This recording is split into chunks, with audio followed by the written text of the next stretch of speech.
Hello student, स्वागत है आपका मेरे नए वीडियो में। जैसा कि आपने लास्ट वीडियो में देखा था ट्रिग्नोमेट्रिकल आइडेंटिटीज, वो हमने कंप्लीट कर लिया है। 3 या 4 पार्ट उसके बनाए हमने। अब हम स्टार्ट करने वाले हैं ट्रिग्नोमेट्रिकल इक्वेशंस। जैसा कि आप इक्वेशंस के बारे में जानते हो, यानी कि एक्स और वाई वेरिएबल में कोई इक्वेशन है, अगर हम एक्स और वाई वेरिएबल को हम ट्रिग्नोमेट्रिक टर्म से रिप्लेस कर दें तो जो इक्वेशन बनती है उसको हम बोलते हैं ट्रिग्नोमेट्रिक इक्वेशन। या अब हम देखते हैं ट्रिगोनोमेट्रिक इक्वेशंस जो होती हैं उनके सॉल्यूशन किस तरीके से हम यहाँ पे निकालेंगे, क्योंकि आपको पता है कोई भी इक्वेशन होगी तो उसका कोई ना कोई सॉल्यूशन भी होता है। तो इसी तरीके से ट्रिगोनोमेट्रिक इक्वेशंस जो बेसिक फॉर्म्स हैं, जो सिंपल चीज़ें हैं, वो यहाँ पे हम देखते हैं। तो सबसे पहले हम लेते हैं एक इक्वेशन जो है sine x is equal to sine alpha. अगर इस टाइप की कोई इक्वेशन आपके पास आती है sine x is equal to sine alpha, तो इसके कोई सॉल्यूशन होते हैं। तो इसको मैं डायरेक्ट आपको सॉल्यूशन बताने जा रहा हूँ। इसको हम प्रूफ भी कर सकते हैं, लेकिन हम यहाँ पे कोई प्रूफ नहीं करेंगे। देखो एक्स इज इक्वल टू जो इसका सॉल्यूशन है वो होता है आपका n पाई प्लस -1 की पावर n एल्फा, जहाँ पे n बिलोंग्स टू जेड, यानी कि इंटीजर होता है। अगर आपके पास कोई दूसरा इक्वेशन है cos x is equal to cos alpha, इस टाइप का कोई इक्वेशन आता है, तो इसका जो सॉल्यूशन है, x की जो वैल्यू है, सॉल्यूशन का मतलब यहाँ पे x की वो वैल्यू जो इस इक्वेशन को सेटिस्फाई कर जाए उसको हम सॉल्यूशन बोलेंगे।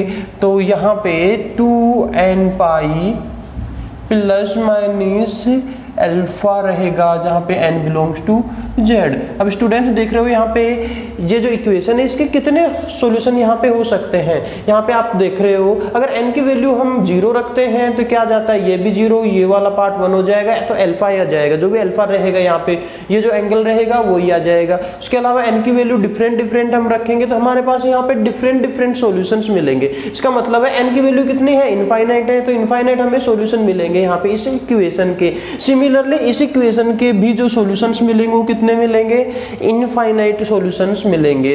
तो उसके बाद में हम नेक्स्ट पे पहुंचते हैं। नेक्स्ट है 10x is equal to 10 alpha.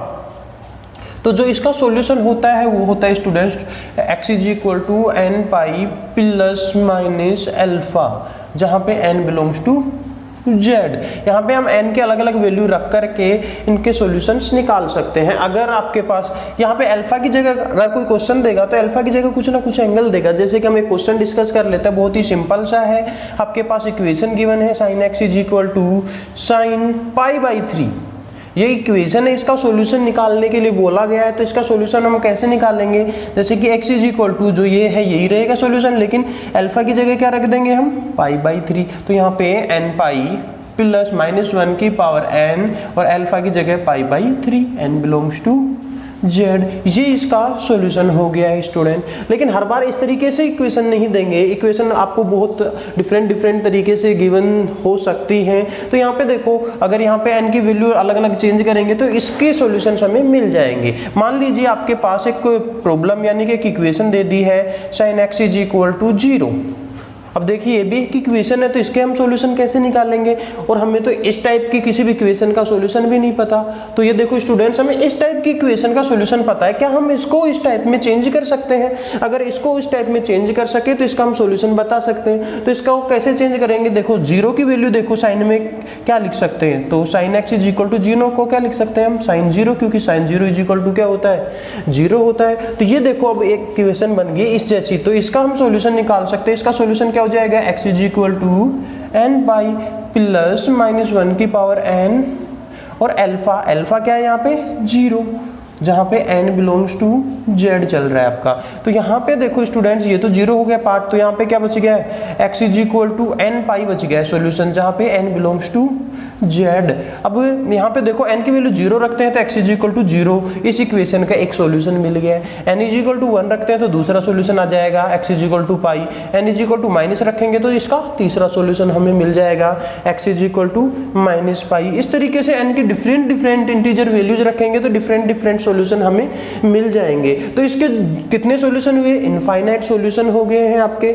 और अगर हम दूसरे तरीके से बात करें तो जीरोज ऑफ साइन एक्स, यानी कि ये जो साइन फंक्शन है इसके जीरोज ही हम सर्च कर रहे हैं यहाँ पे कि ये फंक्शन कहाँ कहाँ पे जीरो होता है, वो सब हमने यहाँ से निकाल लिया कि जो साइन एक्स है वो एन पाई, जहाँ पे एन बिलोंग्स टू जेड या फिर आई, वहाँ पे जीरो होता है, तो वो इसके जीरोज होंगे। बहुत ही सिंपल है, बहुत ही सिंपल चीज़ें डिस्कस करेंगे, उसके बाद में थोड़ा सा लेवल हम बढ़ाएंगे। चलो नेक्स्ट क्वेश्चन पे हम मूव करते हैं। नेक्स्ट क्वेश्चन किस तरीके के आ सकते हैं, तो हम यही क्वेश्चन आपका हो सकता है जैसे कि 10x = 0, ये भी पूछा जा सकता है। इसके सॉल्यूशंस कितने होंगे या फिर कौन कौन से सॉल्यूशंस है वो आप से निकलवा सकता है। तो इसको हम क्या लिख सकते हैं, 10x = 10 0। अब ये देखो इस टाइप का बन गया है, तो यहाँ से x = क्या हो जाएगा, n pi plus minus alpha क्या है यहाँ पे 0, n बिलोंग टू z, यानी कि x = n पाई इस इक्वेशन का भी क्या हो जाएगा, सॉल्यूशन हो जाएगा, जहाँ पे n की डिफरेंट वैल्यू हम सब्स्टिट्यूट यहाँ पे कर सकते हैं या फिर रख सकते हैं। चलो अब थोड़ा सा अलग टाइप का लेते हैं हम क्वेश्चन। अगर हमारे पास कोई क्वेश्चन इस तरीके का हो कि साइन x = 1, तो क्या करेंगे, तो हमें पता है 1 को साइन के टर्म में रखेंगे, तो क्या हो जाएगा, साइन x = 1 को क्या रख सकते हैं, साइन π/2। अब इसका इक्वेशन आप निकाल सकते हो, इसका सॉल्यूशन आप निकाल सकते हो। तो ये क्या हो जाएगा, यहाँ पे देखिए x = n pi plus minus 1 की पावर n, और अल्फा क्या है आपका π/2, जहाँ पे n belongs to z। n की डिफरेंट वैल्यू रख करके आप इसके सारे सॉल्यूशंस निकाल सकते हो। वैसे तो इनफाइनाइट सॉल्यूशन हो जाएंगे। इसी तरीके से आप सोल्व कर सकते हो, जैसे कि cos x = क्या दे रखा है, 1 दे रखा है, उसको भी सोल्व कर सकते हो। इसको क्या सब्स्टिट्यूट कर सकते हो, cos 0, यानी कि cos x = cos 0। ये क्या हो जाएगा आपका, इसका सॉल्यूशन x = 2n पाई प्लस माइनस अल्फा, और अल्फा क्या है आपके पास 0, n बिलोंग्स टू z, तो 2n पाई हो जाएगा इसका। इसी तरीके से अगर आपके पास आता है 10x = √3, तो इसका भी हम सॉल्यूशन निकाल सकते हैं। इसको क्या लिख सकते हैं, देखो √3 को 10 के टर्म में, 10x = 10 π/3 ये लिख सकते हैं। अब इसका सॉल्यूशन निकाल सकते हैं, x = n pi plus minus π/3, जहाँ पे n बिलोंग्स टू z। मैं बिल्कुल बेसिक क्वेश्चंस बता रहा हूँ। इसी तरीके से देखो साइन में जो जिनकी वैल्यू हम इसमें रख सकते हैं साइन में, और ये टर्म आ जाता है यहाँ पे 1 की जगह क्या आ सकता है, यहाँ पे 1/2, 1/√2, उसके अलावा आपका आ सकता है √3/2 और 0, ये सब वैल्यूज आ सकते हैं। तो इस तरीके की इक्वेशन को हम सोल्व कर सकते हैं, क्योंकि इनकी वैल्यू साइन के टर्म में हमें पता है। कोस के साथ में क्या आ सकता है, यहाँ पे 1/2, 1/√2, 1/√2, √3/2 और 0। तो इस तरीके की इक्वेशंस को भी हम सोल्व कर सकते हैं। साथ में 10 में भी √3, 1/√3, 0 और इनफाइनाइट, और उसके अलावा 1। अगर ये आता है आपका 10 के आगे तो हम इजीली सोल्व कर सकते हैं। तो इस तरीके की क्वेश्चंस का स्टूडेंट एक बार प्रैक्टिस कर लीजिएगा और इनको लर्न कर लीजिएगा। चलो स्टूडेंट्स आगे देखते हैं। आगे आप कहोगे कि सर हमें 3 ही क्यों बताया, जैसे कि साइन x = साइन अल्फा, कोस x = कोस अल्फा और 10x = tan अल्फा। इन 3 इक्वेशन का ही सॉल्यूशन क्यों बताया आपने, वो नहीं बताया sec x = sec alpha, cot x = cot alpha और cosec x = cosec अल्फा, उनका सॉल्यूशन क्यों नहीं बताया। तो यहाँ पे देखिए स्टूडेंट्स, अगर हम इसको कैसे लिख सकते हैं, sin x को क्या लिख सकते हैं, 1/cosec x लिख सकते हैं। इधर sin अल्फा क्या लिख सकते हैं, 1/cosec अल्फा लिख सकते हैं। अगर इसको क्रॉस मल्टीप्लाई करेंगे तो क्या आ जाएगा, यह आ जाएगा आपका कोसेक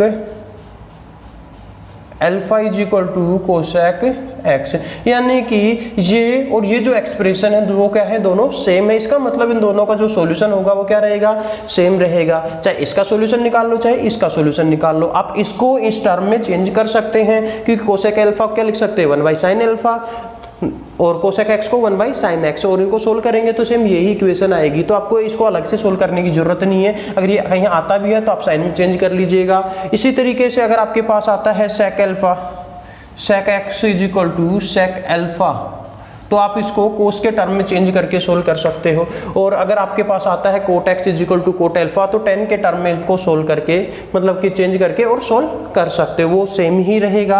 अब हम कुछ और फॉर्मूले जो बेसिक फॉर्मूले हैं इसके ट्रिग्नोमेट्रिकल इक्वेशंस के, वहाँ पे आते हैं और देखते हैं। तो अगर आपके पास कोई इक्वेशन है साइन स्क्वायर में आ गई, sine square x is equal to sine square alpha, ऐसा भी आ सकता है। तो इसका सॉल्यूशन क्या रहेगा वो आपको लर्न कर लेना है, याद रखना है। वो रहेगा आपका students x is equal to n pi plus minus alpha, जहाँ पे एन बिलोंग्स टू जेड। और अगर आपका cos square x is equal to cos square alpha आता है तो उसका जो सॉल्यूशन रहेगा वो भी सेम ही रहेगा, x is equal to n pi plus minus alpha n belong to Z. और बच गया आपका tan square x is equal to tan square alpha, इसका सॉल्यूशन जो है x is equal to n pi plus minus alpha n belongs to Z. यानी कि तीनों का इक्वेशन जो सॉल्यूशन रहेगा वो सेम ही रहेगा, कोई सा भी इक्वेशन हो। अब यहाँ पे देखो वो बाकी तीन बच गए, उसको आप इन्हीं में चेंज करके सोल्व कर सकते हो, जैसे कि अभी मैंने आपको बताया था। तो चलो एक क्वेश्चन लेते हैं। अगर आपके पास आ गया है sine square x is equal to 1, तो इसको हम कैसे सोल्व करेंगे? तो यहाँ पे देखो 1 को क्या लिख सकते हैं हम स्टूडेंट, इसको लिख सकते हैं sine square x is equal to 1 का होल स्क्वायर। और नेक्स्ट स्टेप में देखो sine square x is equal to 1 को क्या लिख सकते हैं, साइन के टर्म में साइन पाई बाई 2 का होल स्क्वायर। अब ये देखो ये बन गया इस टाइप का, तो इसका सॉल्यूशन क्या हो जाएगा स्टूडेंट, देखो x is equal to n pi plus minus alpha क्या है यहाँ पे pi by 2 n belongs to Z. तो ये सॉल्यूशन आपका निकल करके आया है। यहाँ पे n के डिफरेंट वैल्यू रखेंगे तो डिफरेंट सॉल्यूशन हमें मिल जाएंगे। अगर ये आता है तो इसका भी सेम ही रहेगा आपके पास। इसी तरीके से अगर 1 की जगह क्या आ जाता है, कई वैल्यूज आ सकती हैं आपकी, 1/2 आ जाता है, या फिर 0 आ जाता है, या फिर 3/4 आ जाता है, तो आप इनको सोल्व कर सकते हो और घर पे सोल्व करके इनको देखिएगा जरूर एक बार। अब हम कुछ अच्छे क्वेश्चंस लेंगे, चलो अच्छे क्वेश्चंस हम नेक्स्ट वीडियो में लेते हैं। अभी हमने इस वीडियो में केवल बेसिक ही डिस्कस किया है। सबसे पहले अगर आप नए स्टूडेंट हैं, पहली बार मेरे वीडियो पे आए हैं, तो मेरे चैनल को सब्सक्राइब कर लें और बेल आइकन जरूर दबा लें ताकि आने वाली वीडियोज का नोटिफिकेशन आप तक पहुँच सके।